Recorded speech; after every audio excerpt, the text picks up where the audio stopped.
ফল ঘোষণার পর থেকেই পশ্চিমবঙ্গে তৃণমূলের কার্যালয় ভাঙচুর, আগুন, বিভিন্ন স্থানে সহিংসতা, নিহত বেড়ে 4। প্রতিপক্ষের ওপর দায় চাপালো বিজেপি। আমাদের দুজন কর্মী এর মধ্যে শহীদ হয়েছে, জিতেছি আমরা। আজকে যদি এই ফলটা উল্টো হতো, এতক্ষণ আমাদের 200 কর্মী খুন হয়ে যেত। পুশিন ঠেকাতে বিজেপিকে সতর্ক থাকতে বললেন স্বরাষ্ট্রমন্ত্রী। প্রতিবেশী দেশের সঙ্গে স্থিতিশীল সম্পর্ক রাখতে কূটনৈতিক তৎপরতায় জোর মির্জা ফখরুলের। বিজিবিকে আমরা নির্দেশ দিয়েছি যাতে বর্ডারগুলোতে তারা একটু অ্যালার্ট থাকে, কারণ সেই রকমের সম্ভাবনা দেখি না। যদি হয় যাতে অ্যাড্রেস করতে পারে, সেই জন্য আমরা আগে থেকে সতর্কতা অবলম্বন করেছি। প্রতিবেশীদের সঙ্গে সম্পর্ককে স্থিতিশীল রাখা, এই বিষয়গুলো অবশ্যই আমাদেরকে সমাধান করতে হবে। দেখছিলেন প্রধান শিরোনাম। রাতের সময় সঙ্গে আছি আমি গোলাম রাব্বি। এবার অন্যান্য শীর্ষ সংবাদ। হাম আতঙ্কের মধ্যে নতুন সংকট, কিট স্বল্পতা। 1200-র বিপরীতে অপেক্ষমান নতুন 7000-এর বেশি। আবারও বিগত সরকারের গাফিলতিকে দুষলেন স্বাস্থ্যমন্ত্রী।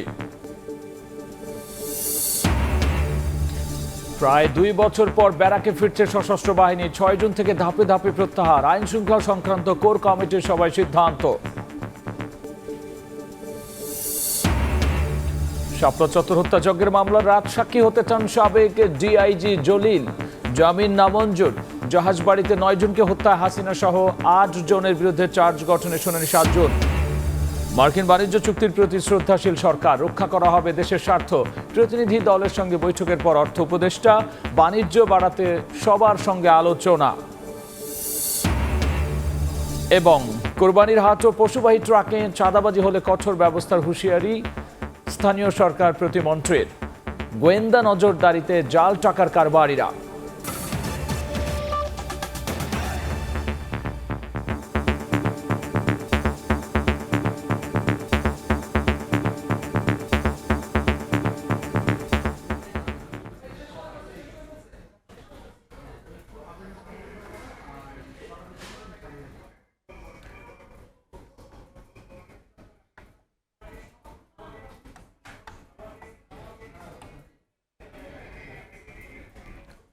ভারতের পশ্চিমবঙ্গে বিধানসভা নির্বাচনের ফলাফল প্রকাশের পর থেকে বিভিন্ন স্থানে সহিংসতার ঘটনা ঘটেছে। এতে এখনো পর্যন্ত নিহত হয়েছেন 4 জন। বিজেপির বিরুদ্ধে তৃণমূল কংগ্রেসের কয়েকটি কার্যালয়ে দখলের অভিযোগ উঠেছে। রাজ্যটিতে মুখ্যমন্ত্রী প্রার্থী ঠিক করতে দফায় দফায় বৈঠক করেন বিজেপির শীর্ষ নেতারা। একই সঙ্গে সংঘাতের জন্য প্রতিপক্ষকে দায়ী করছেন তারা। সুব্রত আচার্য রিপোর্ট। বিধানসভা নির্বাচনের ফলাফল ঘোষণার পরেই পশ্চিম বর্ধমানে তৃণমূলের পার্টি অফিসে ভাঙচুর শুরু করে বিজেপি কর্মীরা। শুধু বর্ধমানেই নয়, অভিযোগ রাজনৈতিক পট পরিবর্তনের সঙ্গে সঙ্গে পশ্চিমবঙ্গে দলীয় কার্যালয় দখলের হিড়িকও পড়েছে। বিজেপি কর্মীদের দাবি, এগুলো আগে কংগ্রেসের অফিস ছিল, তৃণমূল কর্মীরা স্বেচ্ছায় তাদের হাতে তুলে দিয়েছে। দখলের পাশাপাশি সংঘাতে প্রাণহানির ঘটনাও ঘটেছে। বেলেঘাটা, নিউ টাউন, বীরভূম, হাওড়া আর উদয়নারায়ণপুরেও তৃণমূল বিজেপি কর্মীর মৃত্যুতে উত্তপ্ত হয়ে উঠেছে গোটা রাজ্য। মুর্শিদাবাদে গুলিবিদ্ধ হয়েছেন সিপিএম কর্মী। রাজ্য জুড়ে চলা সহিংসতা থামাতে 700 কোম্পানি কেন্দ্রীয় বাহিনী মোতায়েন করা হয়েছে। আমাদের দুজন কর্মী এর মধ্যে শহীদ হয়েছে, জিতেছি আমরা। আজকে যদি এই ফলটা উল্টো হতো, এতক্ষণ আমাদের 200 কর্মী খুন হয়ে যেত। এদিকে পশ্চিমবঙ্গে প্রথমবার সরকার গড়তে চলেছে বিজেপি। বিধানসভায় দলনেতা ঠিক করতে দফায় দফায় বৈঠক করছে দলটি। পশ্চিমবঙ্গের মুখ্যমন্ত্রী পদে সবচেয়ে বেশি আলোচনায় শুভেন্দু অধিকারী। এদিকে বিধানসভা নির্বাচনের ফল প্রত্যাখ্যান করে পদত্যাগে অস্বীকৃতি জানিয়েছেন মমতা বন্দ্যোপাধ্যায়। সংবিধান বিশ্লেষকরা বলছেন, শেষ পর্যন্ত ইস্তফা না দিলে 7 মে তৃণমূল সরকারের মেয়াদ শেষ হয়ে যাওয়ায় ইস্তফা না দিলেও আনুষ্ঠানিকভাবে ওই দিনই মুখ্যমন্ত্রীর পদ হারাবেন মমতা। সুব্রত আচার্য, সময় সংবাদ, পশ্চিমবঙ্গ, ভারত। এ নিয়ে বিস্তারিত আলোচনার জন্য স্টুডিওতে আছেন আব্দুল্লাহ শাফি। যাচ্ছি তার কাছে। শাফি, পশ্চিমবঙ্গে নির্বাচন পরবর্তী সহিংসতার খবর পাওয়া যাচ্ছে, সেক্ষেত্রে সার্বিক পরিস্থিতি বা সর্বশেষ তথ্য কি আছে? দেখুন, পশ্চিমবঙ্গে নির্বাচনের পর সহিংসতার খবর আমরা দেখছিলাম, কিন্তু এটি যে অবশ্যম্ভাবী ছিল এটা কিন্তু আগেই ধারণা করা হচ্ছিল। কারণ এর আগেও যখন ভারতের যখন নির্বাচন হয়, যখন বিজেপি প্রথমবারের মতো ক্ষমতা আসে 2014 সালে, তারপর 18 সাল, তারপর সবশেষ যখন 24 সালে ক্ষমতা আসে, তারা কিন্তু নির্বাচনের পর এই ধরনের একটা ভয়ের সংস্কৃতি তৈরি করেছিল এবং সব জায়গায় কিন্তু বিভিন্ন জায়গায় আমরা বোলডোজার দিয়ে হচ্ছে প্রতিপক্ষের ঘর বাড়ি, তারপর নির্বাচনী অফিস এগুলো পুড়িয়ে দিতে এবং ভাঙচুর করতে আমরা কিন্তু দেখেছি। এবং এই যে 2011 সাল থেকে এখন পর্যন্ত যে সবশেষ নির্বাচন পর্যন্ত টানা ক্ষমতায় ছিল তৃণমূল কংগ্রেস, তাদের প্রতি তাদের একটা ক্ষোভ আগে থেকেই ছিল, কারণ তারা বহুবার চেষ্টা করেছে, মোদি নিজে এসেছেন, কিন্তু তারা এই তৃণমূল কংগ্রেসকে পরাজিত করতে পারে না। এবং এইবার যেহেতু তারা পেরেছেন, এটা একটা বলা যায় যে এটাই অবশ্যম্ভাবী ছিল যে এই ধরনের একটা ঘটনা ঘটতে পারে। আমরা একটু দেখে নিই যে পশ্চিমবঙ্গের বিভিন্ন স্থানে হামলা, ভাঙচুর, প্রাণহানি, এখন পর্যন্ত কিন্তু রাব্বি যে 4 জনের প্রাণহানির খবর আমরা পেয়েছি, 2 জন বিজেপির পক্ষ থেকে এবং 2 জন হচ্ছে কংগ্রেসের মৃত্যু হয়েছে। এবং পাশাপাশি আরেকজন সিপিএমের গলায় একজনের গুলি লেগেছে, তাকে আহত অবস্থায় হাসপাতালে ভর্তি করা হয়েছে। তিনি প্রাণহানি হয়েছে কিনা সেটা এখন পর্যন্ত নিশ্চিত না। এরপরে দেখেন যে তৃণমূলের বিভিন্ন কার্যালয় দখলের অভিযোগ রয়েছে এবং তারা বিভিন্ন জায়গায় রাজ্য জুড়ে একটা ত্রাসের পরিস্থিতি তৈরি হয়েছে, যেখানে যেভাবে পাচ্ছে ঘরবাড়ি কিংবা এই যে আপনার নির্বাচনী অফিসগুলোতে এবং দলীয় কার্যালয়গুলোতে তারা হামলা করছে। এবং এই জন্য তারা কিন্তু পাল্টাপাল্টি বক্তব্য দিচ্ছে যে তৃণমূলের 2 জন মারা গিয়েছেন বা এখন পর্যন্ত 4 জন নিহত হয়েছেন। এইটাকে বিজেপি এইভাবে বলছে যে তারা যদি তৃণমূল কংগ্রেস যদি ক্ষমতায় আসতো তাহলে পরিস্থিতিটা আরও ভয়াবহ হতো, সেখানে তাদের দাবি যে 200-র মতো প্রাণহানি হয়তো হতে পারতো। আমরা আরেকটি গ্রাফিক্স কার্ড আছে, সেটা আমরা দেখবো যে এবং এখন কিন্তু এই যে যেটা বিষয়টি চলছে এখন, সেটি হলো যে সামনের দিনগুলোতে হচ্ছে তারা কিভাবে সরকার গঠন করবে, সরকার গঠন নিয়েও কিন্তু এক ধরনের জটিলতা। সেক্ষেত্রে শাফি বলা হচ্ছে যে তৃণমূলের পক্ষ থেকে যে এখনো পদত্যাগ করার জন্য তিনি অনড়, যে পদত্যাগ করবেন না। এটা খুব ইন্টারেস্টিং একটা ব্যাপার। ভারতীয় নির্বাচনী কালচারে এই ধরনের নজির নাই। এই প্রথমবারের মতো মমতা ব্যানার্জি এই ধরনের একটা বক্তব্য দিয়েছেন যে তিনি পদত্যাগ করবেন না। কিন্তু পদত্যাগ করলেই কি আর না করলেই কি, ভারতীয় যে সাংবিধানিক রীতিনীতি অন্তত তারা যেটা মেনে থাকেন, সেই জায়গায় বলা হচ্ছে আগামীকাল 7 তারিখ এই সরকারের মেয়াদ শেষ হবে এবং মেয়াদ শেষ হওয়ার পরে বাই ডিফল্ট মমতা ব্যানার্জি এই প্রধানমন্ত্রীত্বের পদ থেকে, মুখ্যমন্ত্রীর পদ থেকে সরে যেতে হবে, তাকে তিনি আর থাকতেন না।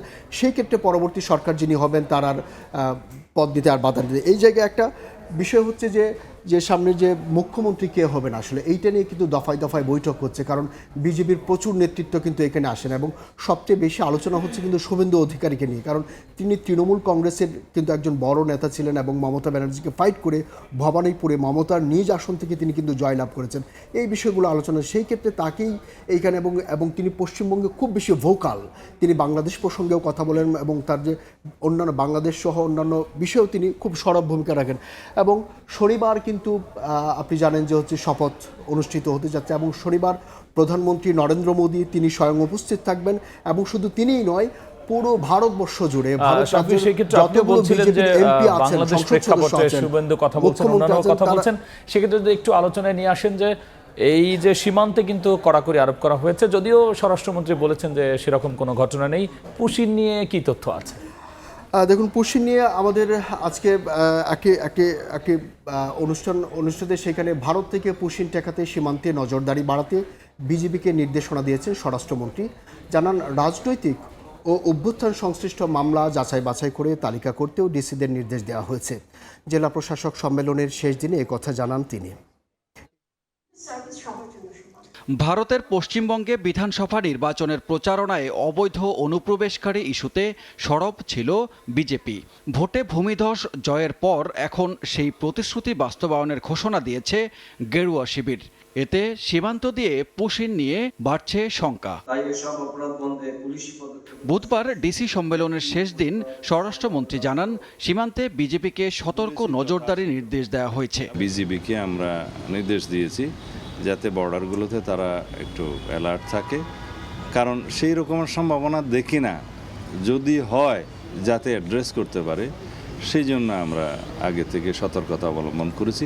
রাজনৈতিক মামলা প্রত্যাহারের তালিকা, জুলাই আন্দোলনের সময় মামলার তালিকা করতে ডিসিদের নির্দেশ দেওয়া হয়েছে বলেও জানান স্বরাষ্ট্রমন্ত্রী। রাজনৈতিক উদ্দেশ্য প্রণোদিত এবং এই সমস্ত বোমা মামলা যাচাই বাছাই করে সেগুলো প্রত্যাহারের জন্য সুপারিশ করবেন। 5 আগস্টের পরে আন্দোলনের সাথে সংশ্লিষ্ট বেশ কিছু মামলা হয়েছে, তাদের কাছে তালিকা চেয়েছি জেলা পর্যায়ে। এখন থেকে জেলা প্রশাসকদের কোনো খেলার মাঠ মেলার জন্য বরাদ্দ না দিতে জেলা প্রশাসকদের নির্দেশ দিয়েছেন যুব ও ক্রীড়া প্রতিমন্ত্রী। সামাজিক নিরাপত্তা বেষ্টনীর আওতায় সরকারের সুবিধাগুলো স্বচ্ছতার সঙ্গে বাস্তবায়ন হবে বলে জানান মহিলা, শিশু ও সমাজ কল্যাণ প্রতিমন্ত্রী। যত ধরনের ভাতাভোগী লিস্ট ছিল এই লিস্টগুলোকে আমরা রিভিজিট করার জন্য কমিটি গঠন করা হয়েছে। সকল ধরনের সুযোগ সুবিধা যেন যারা সুবিধাভোগী তাদের কাছেই পৌঁছায়, এটাকে নিশ্চিত করার জন্য সকল ধরনের প্রচেষ্টা চালিয়ে যাচ্ছি। এখন পর্যন্ত কোনো মেলা উদযাপন করার জন্য কোনো দায়িত্ব বা কোনো পারমিশন দেওয়া হয়নি এবং ভবিষ্যতেও স্টেডিয়ামকে ব্যবহার করে কেউ মেলার জন্য ব্যবহার করবে সেই সুযোগটি আমরা দিব না। এছাড়া পরিবেশ দূষণ রোধে জেলা প্রশাসকদের নির্দেশনা দিয়েছেন পরিবেশ মন্ত্রী। সানবীর রূপল, সময় সংবাদ, ঢাকা। প্রতিবেশী দেশের সঙ্গে স্থিতিশীল সম্পর্ক বজায়ে সরকার কূটনৈতিক তৎপরতা শুরু করেছে বলে জানিয়েছেন এলজিআরডি মন্ত্রী। তিনি বলেন, জ্বালানি সংকট নিরসনে 3 মাসের মধ্যে গ্যাস উত্তোলনের আন্তর্জাতিক দরপত্র আহ্বান করা হবে। রাজধানীর বনানীতে একটি হোটেলে যুক্তরাষ্ট্রভিত্তিক গবেষণা প্রতিষ্ঠান ISTR আয়োজিত সংলাপ শেষে কথা বলেন তিনি। দ্রুত আমাদেরকে এগিয়ে যেতে হবে অর্থনৈতিক উন্নয়নের দিকে। আমাদের রাজনৈতিক যে সমস্যাগুলো এখানে তৈরি হয়েছিল অতীতে, সে সমস্যা এখনও যে চলে গেছে তা বলবো না, কিন্তু আগের চেয়ে অনেকটা ইতিবাচক হয়েছে। আমাদের বে অফ বেঙ্গল যে আছে সেটাকে নিরাপদ রাখা, আমাদের বন্ধুদের সঙ্গে আমাদের সম্পর্ককে স্থিতিশীল রাখা, আমাদের প্রতিবেশীদের সঙ্গে সম্পর্ককে স্থিতিশীল রাখা, এই বিষয়গুলো অবশ্যই আমাদেরকে সমাধান করতে হবে। শফি, সেক্ষেত্রে সরকারের পক্ষ থেকে যদিও সেরকম কোনো ভাবছে না, কিন্তু তারপরও সীমান্তে কি ব্যবস্থা নেওয়া হলো এবং সামগ্রিকভাবে সরকারের বক্তব্য কি? দেখুন, বাংলাদেশ সীমান্তে তো বরাবরই বাংলাদেশ এবং ভারতের যে সীমান্ত একেবারে 4 পাশ থেকেই বলা যায়, সেই সীমান্ত নিয়ে এক ধরনের উদ্বেগ কিন্তু সবসময়। বাংলাদেশে যখন 5 আগস্ট সরকার পতন হলো তখন কিন্তু সীমান্তে উদ্বেগ ছিল। তার পরবর্তীতে এবং গত 16 বছর যখন বাংলাদেশ এবং ভারতের সবচেয়ে গোল্ডেন সময় বলা হয়, মানে 2 সরকারের পক্ষ থেকে বলা হয় সবচেয়ে সোনালী যুগ ছিল, তখনও কিন্তু সীমান্ত হত্যা সবচেয়ে বেশি ছিল। 305 জনের মতো কিন্তু 10 বছরের একটা বিজিবি একটা লিস্ট দেয়।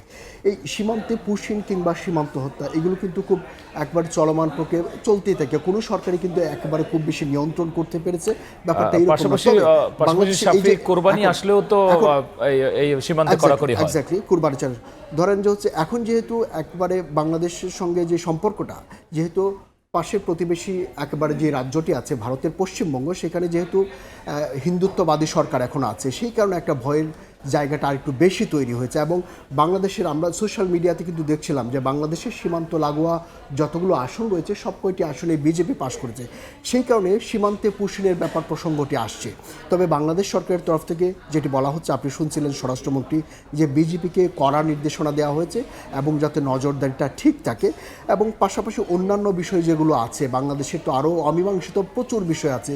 54টি নদীর পানির সংকট, এগুলো নাব্যতার পানির সংকট আছে, তিস্তার ব্যাপার আছে, এগুলো বাংলাদেশের সঙ্গে ভারতের কিন্তু প্রচুর সমস্যা আছে, সেগুলো নিয়ে হয়তো আলোচনা করা হবে।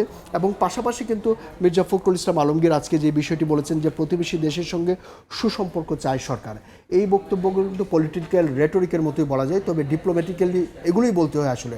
সুসম্পর্ক চায় এবং যেহেতু এক ধরনের অবনতি হয়েছিল 5 আগস্ট পরবর্তী, এবং সেটা যে খুব বেশি অগ্রগতি হয়েছে সেটি কিন্তু বলা যায় না, কারণ বাংলাদেশ কিন্তু ভিসা, চিকিৎসা এইসব বিষয়ে কিন্তু এখন পর্যন্ত ভারতের পক্ষ থেকে সুনির্দিষ্ট কোনো বক্তব্য পায়নি এখন পর্যন্ত। যদিও ভারত সরকার বলেছিল যে বাংলাদেশের যে গণতান্ত্রিক সরকার আসার পরে তারা একটা দারুণ সম্পর্কের দিকে যাবে, এখন পর্যন্ত সেটি হয়নি। তবে যেহেতু বিএনপির সেক্রেটারি জেনারেল মহাসচিব আব্দুল্লাহ শফিকানি শেষ করতে হচ্ছে আজ। ধন্যবাদ আলোচনায় যুক্ত হওয়ার জন্য। আপনাকে অসংখ্য ধন্যবাদ। পশ্চিমবঙ্গে নির্বাচন পরবর্তী সংঘাত, একই সাথে সীমান্তে কড়াকড়ি আরোপ এবং সামগ্রিক বিষয় নিয়ে সরকারের অবস্থান, এই বিষয় নিয়ে আলোচনায় যুক্ত হয়েছিলেন সহকর্মী আব্দুল্লাহ শাফি। এদিকে বর্তমান সরকার দেশের মানুষের যৌক্তিক প্রত্যাশা পূরণে বদ্ধপরিকর বলে জানিয়েছেন প্রধানমন্ত্রী তারেক রহমান। আগারগাঁওয়ে চীন মৈত্রী সম্মেলন কেন্দ্রে ডিসি সম্মেলনের সমাপনী অনুষ্ঠানে তিনি একথা বলেন। সরকার প্রধান আরও বলেছেন, পরিবারগুলো ধর্মীয় সামাজিক মূল্যবোধে উজ্জীবিত থাকলে রাষ্ট্রীয় মূল্যবোধও সুসংহত হয়। মানুষের উপকার করার মানসিকতা নিয়ে সামনে এগোনোর আহ্বান তারেক রহমানের। বর্তমান গণতান্ত্রিক সরকার জনগণের সকল যৌক্তিক প্রত্যাশা সাধ্য মতন পূরণ করতে বদ্ধপরিকর। এটি জনগণের প্রতি আমাদের অঙ্গীকার। আমরা কথায় কথায় বলি জনগণ রাষ্ট্রের মালিক।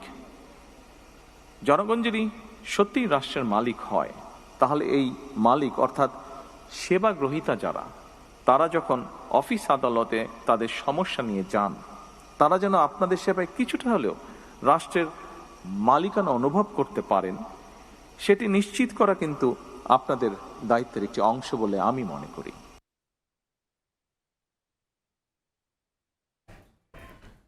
দেশের আইন শৃঙ্খলা পরিস্থিতি স্বাভাবিক হওয়ায় মাঠ পর্যায়ে দায়িত্ব পালন করা সেনা সদস্যদের ব্যারাকে ফেরানোর সিদ্ধান্ত নিয়েছে সরকার। আগামী 6 জুন থেকে শুরু হয়ে পর্যায়ক্রমে জুন মাসের মধ্যেই সব সেনা সদস্যকে প্রত্যাহার করা হবে। মঙ্গলবার স্বরাষ্ট্রমন্ত্রীর সভাপতিত্বে অনুষ্ঠিত আইন শৃঙ্খলা সংক্রান্ত কোর কমিটির বৈঠকে এই সিদ্ধান্ত নেওয়া হয়। বৈঠকের সিদ্ধান্ত অনুযায়ী আগামী 6 জুন থেকে সেনা সদস্যদের প্রত্যাহার শুরু হবে। প্রথমে দূরবর্তী জেলা থেকে এবং পরে বিভাগীয় শহর ও বড় জেলাসমূহ থেকে পর্যায়ক্রমে প্রত্যাহারের মাধ্যমে আগামী মাসের মধ্যেই মাঠ পর্যায়ে মোতায়েনকৃত সকল সেনা সদস্যকে ব্যারাকে ফিরিয়ে আনা হবে। 2024 সালের জুলাইয়ে সহিংস পরিস্থিতি ও গণঅভ্যুত্থানকে ঘিরে সেনাবাহিনীকে মাঠে নামানো হয়। আতঙ্কের মধ্যেই দেশে নতুন সংকট শনাক্তের কিট স্বল্পতা। একমাত্র পরীক্ষাগার জনস্বাস্থ্য ইনস্টিটিউটে আছে মাত্র 1200 কিট, বিপরীত অপেক্ষমান নমুনা 7000-এর বেশি। এক সপ্তাহের মধ্যে বিশ্ব স্বাস্থ্য সংস্থা থেকে চাহিদা মতো কিট আসবে বলে জানিয়েছেন পরিচালক। সংকটের জন্য আবারও বিগত সরকারের অবহেলাকে দুষলেন স্বাস্থ্যমন্ত্রী। এদিকে 24 ঘন্টা হাম ও উপসর্গ নিয়ে মারা গেছে আরও 7 শিশু। হাসপাতালে ভর্তি হয়েছে রেকর্ড 1654 জন। হাসপাতালগুলোতে প্রতিদিনই বাড়ছে হামাক্রান্ত রোগীর সংখ্যা। 2 মাসের কম সময়ে হামে মৃত্যু হয়েছে 3 শতাধিক শিশুর, আর আক্রান্ত ছাড়িয়েছে 42,000। রোগ শনাক্তে দেরি হওয়ায় হাসপাতালে ভর্তি শিশুদের অধিকাংশেরই অবস্থা জটিল হয়েছে। অভিভাবকরা জানান, শুরুতে জ্বর হিসেবে বিবেচনা করা হলেও পরবর্তীতে দেখা দেয় হাম। এতে বিভিন্ন হাসপাতালে ঘুরে নষ্ট হয় সময়। শরীরে র্যাশ উঠছে, পরে বললো যে এগুলো অ্যালার্জি। তো অ্যালার্জির কথা বলছে, বাসায় এসে পড়ছি, পরে কাল দেখে আরও বাড়তি। তারপর আবার গেলাম, বলতেছে এগুলা হাম। নারায়ণগঞ্জ বিষ্টু দেখাইছি, সেখান থেকে বলছে পরীক্ষা নিরীক্ষা করার পরে বলছে যে হাসপাতাল ঢাকা নিয়ে ভর্তি করেন। ডাক্তার বললো না ঠিক হয়ে যাবে, বাসায় যান। পরে দেখি না, ও বেশি অসুস্থ হয়ে যাচ্ছে, জ্বর ছাড়ছে না। এমন পরিস্থিতির মধ্যে দেখা দিয়েছে হাম শনাক্তের কিট স্বল্পতা। দেশের একমাত্র হাম পরীক্ষাগার রাজধানীর মহাখালীর জনস্বাস্থ্য ইনস্টিটিউটের ল্যাবরেটরিতে আছে মাত্র 1200 নমুনা পরীক্ষার কিট, বিপরীতে অপেক্ষমান নমুনা 7000-এর বেশি। জনস্বাস্থ্য ইনস্টিটিউটের পরিচালক জানান, নমুনা বেড়ে যাওয়ায় দেখা দিয়েছে স্বল্পতা। আগামী 1 সপ্তাহের মধ্যেই বিশ্ব স্বাস্থ্য সংস্থার কাছ থেকে পর্যাপ্ত কিট পাওয়া যাবে বলে জানান তিনি। স্বল্পতা না, ঠিক আমাদের কিট তো ইউজ করলে তো কিট কমবে, তাই না? স্যাম্পল যা আসছে তা সবগুলো প্রতিদিন পরীক্ষা করতে পারছি না, এটা ঠিক। কিছু স্যাম্পল আমাদের জমে গিয়েছে। WHO ছাড়া এই কিট কারো কাছ থেকে নেওয়ার কোনো সুযোগ নেই, এটা বাইরে কিনতে পাওয়া যায় না। আমরা সেই ফেব্রুয়ারি মাসেই তাদেরকে চাহিদা দিয়েছি, আউটব্রেকের আগেই। কিন্তু WHO এগুলো প্রসেসিং করে প্রোডাকশন করে আমাদেরকে দিতে একটু ডিলে হচ্ছে। এদিকে কিট সংকট নিয়ে জানতে চাইলে স্বাস্থ্যমন্ত্রী জানান, ভ্যাকসিন ছাড়া আর কোনো অব্যবস্থাপনা নেই। বিগত সরকারের অবহেলার কারণে তৈরি হওয়া সংকট এখন কমে এসেছে। হামকে মোকাবেলা করার জন্য আমাদের পর্যাপ্ত স্ট্রাকচারাল ফেসিলিটি রয়েছে। সেনাবাহিনী থেকে আরেকটা mobile hospital including air condition সহ আমরা রেডি করে রেখেছি। আমাদের যে অব্যবস্থাপনাটা ছিল সেটা হলো শর্টেজ অফ ভ্যাকসিন, যেটার জন্য বিগত সরকাররা দায়ী। তারা শূন্য স্টক রেখে গেছে, এগুলো ওভারকাম করতে আমরা সার্থক হয়েছি। এদিন হযরত শাহজালাল আন্তর্জাতিক বিমানবন্দরে ইউনিসেফ ও গ্যাভি থেকে কেনা 15 লাখ ডোজ হাম রুবেলার টিকা এবং 90,000 টিটেনাস টিকা গ্রহণ করেন স্বাস্থ্যমন্ত্রী। 10 মের মধ্যে সব ধরনের 1,08,00,000 ডোজ ভ্যাকসিন আসবে বলেও জানান তিনি। মনির হোসেন, সময় সংবাদ, ঢাকা। রাতের সময় আরও থাকছে। যুক্তরাষ্ট্রে হত্যার শিকার বৃষ্টির মরদেহ ঢাকায় পৌঁছাবে শনিবার। লিমন বৃষ্টিকে মরণোত্তর ডক্টরেট ডিগ্রি প্রদানের সিদ্ধান্ত ইউনিভার্সিটি অব সাউথ ফ্লোরিডার। শাপলা চত্বর হত্যাকাণ্ডের মামলায় রাজসাক্ষী হতে চান সাবেক ডিআইজি আব্দুল জলিল মণ্ডল। বুধবার আন্তর্জাতিক অপরাধ ট্রাইব্যুনাল 1-এ মামলার আসামি জলিল মণ্ডলের আইনজীবী এই কথা জানান। 3 সদস্যের বিচারিক প্যানেলের শুনানিতে তার জামিন নামঞ্জুর করেছেন ট্রাইব্যুনাল। 2013 সালের 5 মে মতিঝিলের শাপলা চত্বরে হেফাজতে ইসলামের মহাসমাবেশে আইনশৃঙ্খলা বাহিনীর হাতে 58 জন নিহত হন। আন্তর্জাতিক অপরাধ ট্রাইব্যুনালের প্রধান কৌঁসুলি এই তথ্য জানানোর পর নতুন করে গতি পায় এই মামলা। মামলার অন্যতম আসামি সাবেক ডিআইজি আব্দুল জলিল মণ্ডল, যাকে গত 30 মার্চ রাজধানীর সবুজবাগ এলাকা থেকে গ্রেফতার করা হয়। বুধবার ট্রাইব্যুনালের চেয়ারম্যান বিচারপতি মোহাম্মদ গোলাম মর্তুজা মজুমদারের নেতৃত্বাধীন 3 সদস্যের বিচারিক প্যানেলে এই মামলার শুনানি হয়। এদিন তার জামিন চেয়ে শুনানি করেন আইনজীবী মোহাম্মদ আলী হায়দার। তবে জামিন নামঞ্জুর করেন ট্রাইব্যুনাল। আমি 2020 সন থেকে হার্টের রোগী, আমার 7টা ব্লক আছে এবং আমি নিয়মিত বিশেষজ্ঞ ডাক্তারের চিকিৎসাধীন ছিলাম এবং থাকার জন্যই মূলত আমি হেলথ গ্রাউন্ডে আমার পক্ষে জামিনের আবেদন দাখিল করা হয়। জামিনের আবেদন শুনানি অন্তে একাধিকবার শুনানি হয়েছে।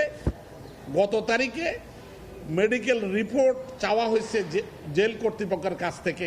জেল কর্তৃপক্ষ আজকে একটা মেডিকেল রিপোর্ট সাবমিট করে কিছু পরীক্ষা দিয়েছে। আমি যে অসুস্থ এটাও মেডিকেল রিপোর্টে এসছে। শাপলা চত্বরে মহাসমাবেশের সময় আব্দুল জলিল ডিএমপির অতিরিক্ত কমিশনারের দায়িত্বে ছিলেন। ফলে সমাবেশে কখন কিভাবে কি হয়েছিল এসবের আদ্যোপান্ত তার জানা। সেই কারণে মামলায় রাজসাক্ষী হওয়ার আগ্রহ পোষণ করেছেন তিনি। এই মামলার ন্যায় বিচারের জন্য, এটার ন্যায় বিচার হোক আমিও চাই। প্রয়োজনে ন্যায় বিচারের জন্য যদি অনারেবল ট্রাইব্যুনাল যদি আমাকে অনুমতি দেয়, আমি বিচার কাজে সহযোগিতা করতেও রাজি আছি। তো সহযোগিতা করতে গেলে অটোমেটিক্যালি অনারেবল ট্রাইব্যুনাল বলবে যে কিভাবে সহযোগিতা করবেন। আমাকে এই প্রশ্ন করলে আমি হয়তো উত্তর দিতাম যে আমি প্রয়োজনে সাক্ষী হতেও রাজি আছি এই মামলায়। আইনজীবী জানান, আব্দুল জলিলের এই আগ্রহের ব্যাপারে ট্রাইব্যুনাল কোনো ধরনের মন্তব্য করেননি। আব্দুল্লাহ শাফি, সময় সংবাদ, ঢাকা। 3 দিনের রাষ্ট্রীয় সফরে বেইজিংয়ে চীনা পররাষ্ট্রমন্ত্রী ওয়াং ইয়ের সঙ্গে দ্বিপাক্ষিক বৈঠক করেছেন পররাষ্ট্রমন্ত্রী ডক্টর খলিলুর রহমান। এছাড়াও দেশটির রাজনৈতিক নেতৃবৃন্দের সঙ্গেও বৈঠক করার কথা রয়েছে তার। বুধবার স্থানীয় সময় দুপুরে খলিলুর রহমানের নেতৃত্বে চীনা পররাষ্ট্রমন্ত্রীর সঙ্গে আনুষ্ঠানিক বৈঠক করেন বাংলাদেশের প্রতিনিধি দল। এ সময় উপস্থিত ছিলেন প্রধানমন্ত্রীর পররাষ্ট্র বিষয়ক উপদেষ্টা, চীনে নিযুক্ত বাংলাদেশের রাষ্ট্রদূত এবং বিনিয়োগ উন্নয়ন কর্তৃপক্ষের চেয়ারম্যান। এর আগে পররাষ্ট্রমন্ত্রীর সঙ্গে বৈঠক করেন চীনা পিপলস পলিটিক্যাল কনসালটেটিভ কনফারেন্সের চেয়ারপারসন ওয়াং হুনিং। এ সময় সমন্বিত কৌশলগত সহযোগিতামূলক অংশীদারিত্ব পুনর্ব্যক্ত করে উভয় পক্ষ এছাড়াও বাণিজ্য, বিনিয়োগ, সংযোগ বৃদ্ধি এবং উন্নয়ন সহযোগিতা আরও গভীর করার বিষয়ে আলোচনা করেন তারা।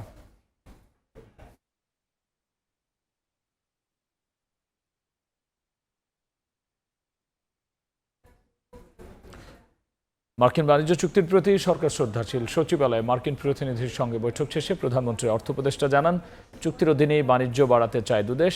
দেশের স্বার্থ রক্ষা করবেন প্রধানমন্ত্রী তারেক রহমান। বাণিজ্য বাড়াতে একক দেশ নয়, সব দেশের সঙ্গে আলোচনা চলছে বলেও জানিয়েছেন উপদেষ্টা। যুক্তরাষ্ট্রের সঙ্গে অন্তর্বর্তী সরকারের করা বাণিজ্য চুক্তির শর্ত নিয়ে চলছে আলোচনা ও সমালোচনা, তবে থেমে নেই বাস্তবায়ন। এরই মধ্যে বোয়িং থেকে 14টি উড়োজাহাজ কেনার চুক্তি করেছে সরকার। পররাষ্ট্র, বাণিজ্য ও পরিবেশ মন্ত্রীর পর বুধবার সচিবালয়ে প্রধানমন্ত্রীর অর্থ উপদেষ্টার সঙ্গে বৈঠক করেন মার্কিন দক্ষিণ ও মধ্য এশিয়া বিষয়ক সহকারী বাণিজ্য প্রতিনিধি ব্রেন্ডন লিঞ্চ। বৈঠক শেষে অর্থ উপদেষ্টা জানান, মার্কিন বাণিজ্য চুক্তির প্রতি শ্রদ্ধাশীল বর্তমান সরকার। ধ্বংসপ্রাপ্ত অর্থনীতি পুনরুদ্ধারে এই চুক্তি কাজে লাগাতে চায় বাংলাদেশ। বর্তমান সরকার একটা ধ্বংসপ্রাপ্ত অর্থনীতি উত্তরাধিকার সূত্রে প্রাপ্ত হয়েছে। আমাদের যে কোনো চুক্তির প্রতি শ্রদ্ধাবোধ থাকা দরকার। আমরা যেটা গুরুত্ব দিয়েছি বিভিন্ন পদ্ধতি এবং মেকানিজমের মাধ্যমে, যাতে মার্কিন যুক্তরাষ্ট্রের সাথে আমরা এমনভাবে কাজ করতে পারি আমাদের আরও রপ্তানি বাড়ে। শুধু একক কোনো রাষ্ট্রের সঙ্গে নয়, বাণিজ্য বাড়াতে সব দেশের সঙ্গেই আলোচনা চলছে বলেও জানান রাশেদ আল মাহমুদ তিতুমির। প্রেসিডেন্ট ট্রাম্প যেমন তার জাতীয় স্বার্থ রক্ষা করে, তেমনি বাংলাদেশের প্রধানমন্ত্রী হিসাবে তিনিও বাংলাদেশের জাতীয় স্বার্থ নিশ্চিত করবেন এবং এটাই আসলে নম। এবং সেই জন্যই বাণিজ্য চুক্তি নিয়ে ভবিষ্যতে আরও সংলাপ হবে বলে জানান উপদেষ্টা। সেগুলো সম্পর্কে অগ্রগতি হোক। শুভ খান, সময় সংবাদ, ঢাকা। রাতের সময় আরও থাকছে। নাহিদ রানার পেস নিয়ে চিন্তিত পাকিস্তান। পিএসএল ফেরত তারকার প্রশংসা শাহিন আফ্রিদির। কন্ডিশনের সুবিধা নয়, স্পোর্টিং উইকেটে খেলবে বাংলাদেশ, বললেন টাইগার হেড কোচ। এবার গরুরহাটকে কেন্দ্র করে চাঁদাবাজি হবে না, অভিযোগ পেলে নেওয়া হবে কঠোর ব্যবস্থা। সড়কে পশুবাহী ট্রাকে চাঁদাবাজি রোধে কঠোর অবস্থানের হুঁশিয়ারি স্থানীয় সরকার প্রতিমন্ত্রীর। ডিএমপি কমিশনার বলছেন, জাল টাকার কারবারির আছে গোয়েন্দা নজরদারিতে। কোরবানির ঈদ ঘিরে বুধবার সকালে রাজধানীর গাবতলী পশুর হাট পরিদর্শনে আসেন স্থানীয় সরকার, পল্লী উন্নয়ন ও সমবায় প্রতিমন্ত্রী মীর শাহে আলম। সঙ্গে ছিলেন ঢাকা উত্তর সিটি কর্পোরেশনের প্রশাসক ও ডিএমপি কমিশনার। পরিদর্শন শেষে মন্ত্রী জানান, কোরবানির পশু আনা নেওয়ার সময় সড়কে চাঁদাবাজি রোধে কঠোর অবস্থানে থাকবে সরকার। হাটকে কেন্দ্র করে সড়কে যানজট ঠেকাতেও নেওয়া হয়েছে পরিকল্পনা। রাস্তাঘাটে যারা কুরবানির গরু বা পশু নিয়ে যাওয়া নিয়ে আসা করবে, চাঁদাবাজির কোনো ঘটনা ঘটবে না, এবং ঘটলেও আইন শৃঙ্খলা বাহিনী সেগুলো কঠোর হস্তে দমন করবে।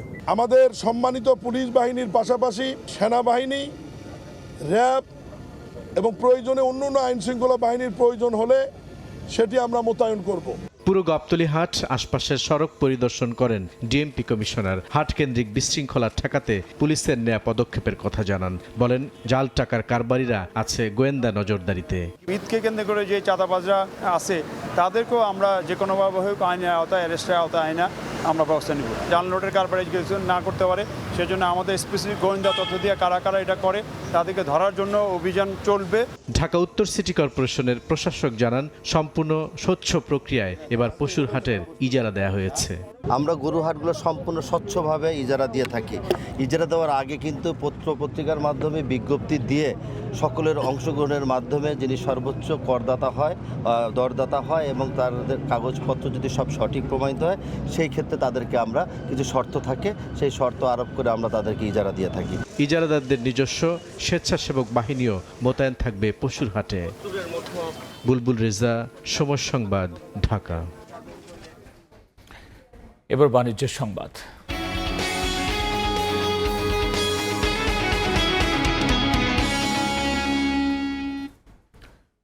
মূল্যস্ফীতি আবারও 9% ছাড়ালো। শুধু তাই নয়, এবার শহরের চেয়ে গ্রামের মানুষের খরচ বেড়েছে। বিকেলে এমন তথ্যই দিয়েছে বাংলাদেশ পরিসংখ্যান ব্যুরো বিবিএস। সেপ্টেম্বরের পর আবারও পরিবহন ব্যয় বৃদ্ধি সহ খাদ্য বহির্ভূত খাতের মূল্যস্ফীতি উঠল সর্বোচ্চ।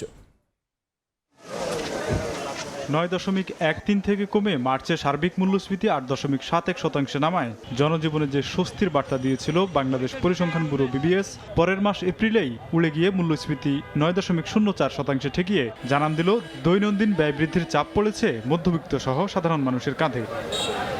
বুধবার প্রকাশিত বিবিএস মাসিক প্রতিবেদনে দেখা যাচ্ছে, খাদ্য মূল্যস্ফীতি খানিকটা বেড়ে 8.24% থেকে 8.39% উঠলেও বড় ব্যবধানে বেড়েছে খাদ্য বহির্ভূত খাতের ব্যয়। 9.09% থেকে বেড়ে এ খাতের মূল্যস্ফীতি ঠেকেছে 9.57%, যা গেল সেপ্টেম্বরের পর সর্বোচ্চ।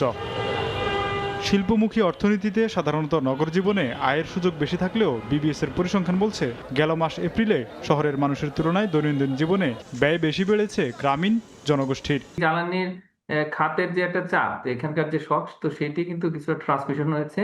তো যতটুকু হয়েছে সেটিও কিন্তু সাধারণ মানুষের জন্য কিন্তু অনেক বেশি, বিশেষ করে আমাদের যারা দরিদ্র জনগোষ্ঠী, শ্রমজীবী, সীমিত আয়ের মানুষ, তো তাদের জন্য আসলে এমনিতেই মূল্যস্ফীতি অনেক উচ্চ ছিল এবং তাদের জীবন কিন্তু অনেকটাই অসহনীয় অবস্থায় আছে এই মুহূর্তে। তো এটার পাশাপাশি যে অতিরিক্ত মূল্যস্ফীতি, সেটার চাপ বহন করা কিন্তু এই সীমিত আয়ের দরিদ্র আয়ের মানুষের জন্য কিন্তু অনেকটাই কঠিন। শহরে সার্বিক মূল্যস্ফীতি 9.02% হলেও গ্রামে হয়েছে 9.05%। খাদ্যপণ্য ব্যয়ের ক্ষেত্রে শহরে খরচ বেশি বাড়লেও শিক্ষা, চিকিৎসা, পরিবহন সহ খাদ্য বহির্ভূত খাতে গ্রামের মানুষের তুলনামূলক ব্যয় বেড়েছে অনেক বেশি। এ খাতে 1 বছর আগের তুলনায় গেল মাসে শহরবাসীর ব্যয় 9.15% বেড়েছে, আর গ্রামের মানুষের বেড়েছে 9.81%। এমন ব্যয় বৃদ্ধির চাপের মধ্যেও অবশ্য আয় বৃদ্ধির খবরও দিয়েছে বিবিএস। সামান্য হলেও কৃষি, শিল্প ও সেবা, এই 3 খাতেই বেড়েছে মানুষের আয়। তোফাজ্জল হোসেন, সময় সংবাদ, ঢাকা। টাকা দিলে সরকারি চাকরি নিশ্চিত, এমন প্রলোভনে নতুন নতুন ফাঁদ পেতে অর্থ হাতিয়ে নিচ্ছে অপরাধী চক্র। বিগত 15 বছরে এমন চক্রের হাতে জিম্মিয়ে অনেক পরিবার। জানা গেছে, সামাজিক যোগাযোগ মাধ্যমে সম্পর্ক গড়ে দুর্বল বা ব্যর্থ প্রার্থীদের টার্গেট করত তারা। দেয়া হতো প্রক্সি পরীক্ষা থেকে শুরু করে কেন্দ্রে উত্তর সরবরাহের নিশ্চয়তাও। পরীক্ষার্থীদের সহায়তায় ব্যবহার করা হতো বিশেষ ইলেকট্রনিক ডিভাইস। এজন্য জনপ্রতি 5 লাখ টাকা থেকে 20 লাখ টাকা পর্যন্ত করতে হয় চুক্তি। স্বপন আহমেদের প্রতিবেদন। একটি সরকারি চাকরি যা হাজারো তরুণের স্বপ্ন, কিন্তু সেই স্বপ্নকে পুঁজি করে গড়ে উঠেছে প্রতারণার সিন্ডিকেট। সময়ের সাথে সাথে জালিয়াতির কৌশলেও এসেছে বদল। পরীক্ষার আগের দিন প্রশ্ন ফাঁস থেকে পরীক্ষার কেন্দ্রে প্রক্সি প্রার্থী ব্যবহার সবই চলে চক্রের ইশারায়। কখনো কখনো অবৈধ ইলেকট্রিক ডিভাইসের মাধ্যমে প্রশ্নের উত্তর জানিয়ে দেওয়া হয় পরীক্ষার্থীকে। আধুনিক প্রযুক্তি ব্যবহার করে কিভাবে করা হয় এমন প্রতারণা? চক্রটি প্রথমে চাকরি প্রত্যাশী, দুর্বল ও ব্যর্থ প্রার্থীদের টার্গেট করে যোগাযোগ স্থাপন করে। চাকরির নিশ্চয়তায় 5 থেকে 10 লাখ টাকা পর্যন্ত চুক্তি হয়, যা কখনো কখনো 20 লাখ টাকা পর্যন্ত হয়। নেওয়া হয় অগ্রিম টাকা। কখনো যোগ্য একজনকে ভুয়া পরিচয়ে পরীক্ষায় বসানো হয়, কখনো ছবি বা বায়োমেট্রিক জালিয়াতিও করা হয়। এসবেও সুবিধা করতে না পারলে নেওয়া হয় আরও ভয়ঙ্কর আশ্রয়। ক্ষুদ্র ব্লুটুথ ডিভাইস কানের ভেতরে প্রবেশ করানো হয়, আর শরীরের বিভিন্ন অংশে লুকানো থাকে রিসিভার, যার মাধ্যমে প্রশ্নের উত্তরগুলো খুব সহজেই পৌঁছে যায় পরীক্ষার্থীর কানে। প্রতি বছর হাজারো চাকরি প্রত্যাশী মেধাবী তরুণের স্বপ্ন ভঙ্গ হচ্ছে কিছু অসাধু চাকরি সিন্ডিকেটের কারণে। এই সিন্ডিকেট যারা চাকরি প্রত্যাশীদের কাছে মোটা অঙ্কের অর্থের বিনিময়ে তুলে দিচ্ছে এ ধরনের ইলেকট্রিক ডিভাইস। এই ডিভাইসগুলোর এমনভাবে শরীরে লুকানো থাকে যা সাধারণ মানুষের বোঝার কোনো উপায় নেই। এই ডিভাইসগুলোর মাধ্যমে খুব সহজে পরীক্ষার হলে বসেই প্রশ্নের উত্তরগুলো পেয়ে যাচ্ছে এই সকল প্রার্থীরা। শনিবার রাজধানীর শেরেবাংলা নগরে সমন্বিত নাবিক পরীক্ষার কেন্দ্রে অবৈধ ইলেকট্রিক ডিভাইস ব্যবহার ও প্রক্সি পরীক্ষা দেওয়ার সময় 9 জনকে গ্রেপ্তার করেছে আইন শৃঙ্খলা বাহিনী। তাদের কাছ থেকে এই কানের ভিতরে ইয়ারফোন থাকে এবং বডির সাথে ডিভাইস থাকে, যার মাধ্যমে এবং ডিভাইসের মধ্যে সিম থাকে। এইগুলো দিয়ে তারা বাড়ি থেকে কোনো মাধ্যম দিয়ে তাদের কথাবার্তা আদান প্রদান হয় এবং সেখান থেকে তারা তথ্য নিয়ে পরীক্ষা দেয়। এমন চক্রের মূল হোতাদের ধরা না গেলে শুধরাবে না সিস্টেম, এমন অভিমত অপরাধ বিশ্লেষকদের। যাদেরকে গ্রেপ্তার করা হলো তাদের বিরুদ্ধে কি শাস্তি নেওয়া হচ্ছে, সেই শাস্তিকে আসলে সহনশীল শাস্তি নাকি দৃষ্টান্তমূলক শাস্তি? দৃষ্টান্তমূলক শাস্তি নিলে তখন এটা অন্যরা এই ধরনের উপায়গুলো অবলম্বন করতে ভয় পাবে। প্রযুক্তি দিয়েই ডিজিটাল অপরাধী চক্রের তৎপরতা থামাতে হবে বলেও অভিমত এই বিশ্লেষকের। চক্র অনুসন্ধান করার এক ধরনের অপরাধমূলক। স্বপন আহমেদ, সময় সংবাদ, ঢাকা। সড়ক নির্মাণে টেকনিক্যাল এক্সপার্টদের দুর্নীতি করার সুযোগ বেশি, তাই জবাবদিহিতা নিশ্চিত করার বিকল্প নেই বলে জানিয়েছেন রাজউক চেয়ারম্যান মোহাম্মদ রিয়াজুল ইসলাম। দুপুরে ইঞ্জিনিয়ার্স ইনস্টিটিউশন বাংলাদেশের ৭৮তম প্রতিষ্ঠাবার্ষিকী উপলক্ষে ইলেকট্রনিক ও প্রিন্ট মিডিয়ার সম্পাদকদের সঙ্গে মতবিনিময় সভায় কথা বলেছেন। তিনি বলেছেন, যারা দুর্নীতি করবে তাদের আইনের আওতায় আনতে হবে। পর্যায়ক্রমে সব প্রতিষ্ঠানেও জবাবদিহিতা নিশ্চিত করা হচ্ছে বলে জানান তিনি।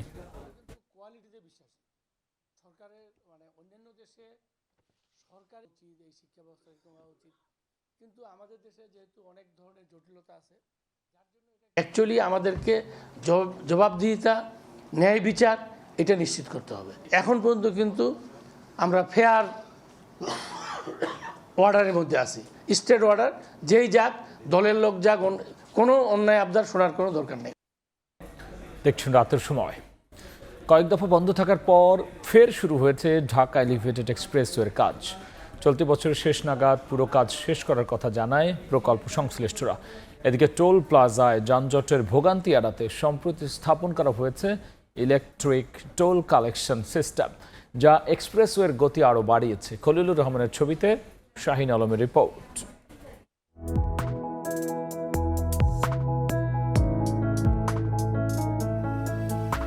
যানজট এড়াতে উড়াল সড়কের নতুন যুগে এখন রাজধানী ঢাকা। কয়েক দফা বন্ধ থাকার পর ফের শুরু হয়েছে ১৯ কিলোমিটার দীর্ঘ ঢাকা এলিভেটেড এক্সপ্রেসওয়ের নির্মাণ কাজ। ২০০৯ সালে সরকারি বেসরকারি অংশীদারিত্বে শুরু হয় এলিভেটেড এক্সপ্রেসওয়ের কাজ। তবে ২০২৪ সালে শেয়ার নিয়ে দ্বন্দ্বে মুখ থুবড়ে পড়ে উড়াল সেতুর নির্মাণ কাজ। মামলা গড়ায় আদালত পর্যন্ত। সকল প্রতিকূলতা কাটিয়ে প্রায় বছরখানেক বন্ধ থাকার পর পুনরায় শুরু হয়েছে এলিভেটেড এক্সপ্রেসওয়ের কর্মযজ্ঞ। 3 ধাপে চলমান কাজের প্রথম ধাপ বিমানবন্দরের কাওলা থেকে বনানী রেল ক্রসিং পর্যন্ত শতভাগ শেষ হয়েছে। দ্বিতীয় ধাপে বনানী রেল ক্রসিং থেকে মগবাজার রেল ক্রসিং পর্যন্ত 80% কাজ সম্পূর্ণ। তৃতীয় ধাপে মগবাজার রেল ক্রসিং থেকে শুরু করে কুতুবখালী অর্থাৎ চট্টগ্রামের হাইওয়ে পর্যন্ত মাত্র 20% কাজ শেষ হয়েছে। উড়াল সেতুর যে অংশ চালু রয়েছে তার গতিময়তা বাড়াতে যুক্ত হয়েছে ইটিসি পদ্ধতি। ঢাকা এলিভেটেড এক্সপ্রেসওয়ের টোল প্লাজার ভোগান্তি এড়াতে সম্প্রতি চালু করা হয়েছে ইটিসি পদ্ধতি। এই পরিষেবার মাধ্যমে গাড়ির চালকদের দীর্ঘ সময় দাঁড়িয়ে আর টোল দিতে হচ্ছে না।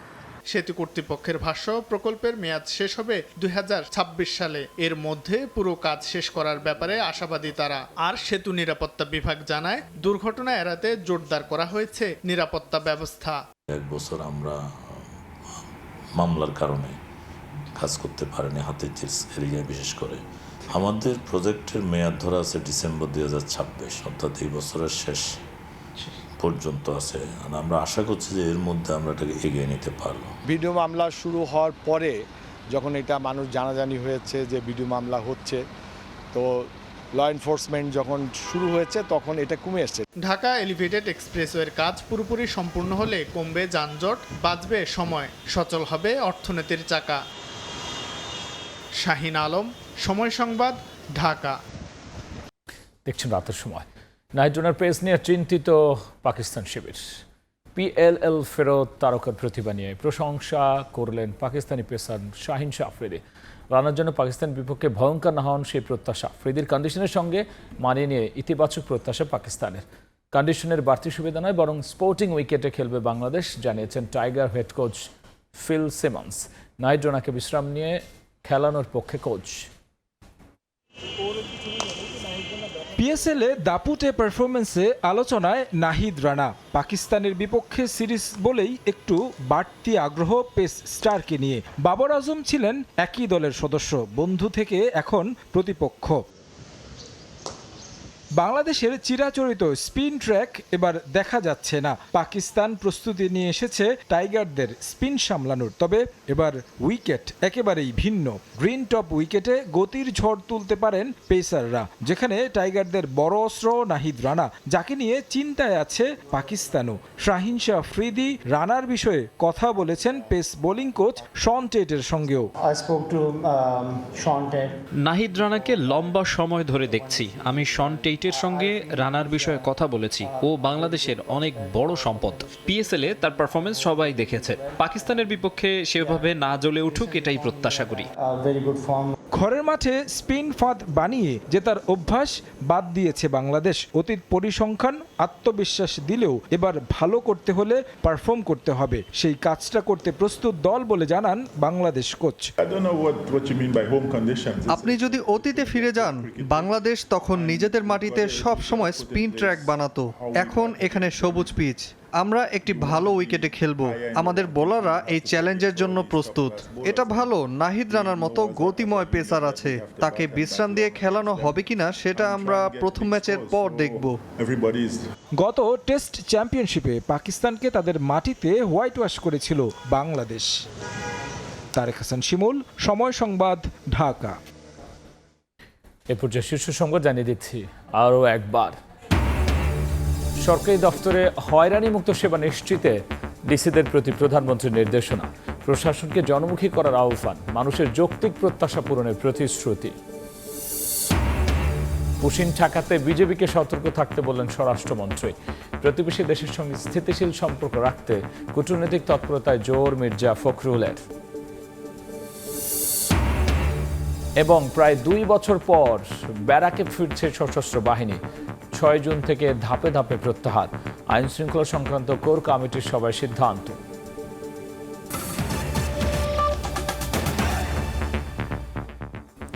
এই ছিল রাতের সময়। এরপর দেখবেন সম্পাদকীয়। সঙ্গেই থাকুন সময়।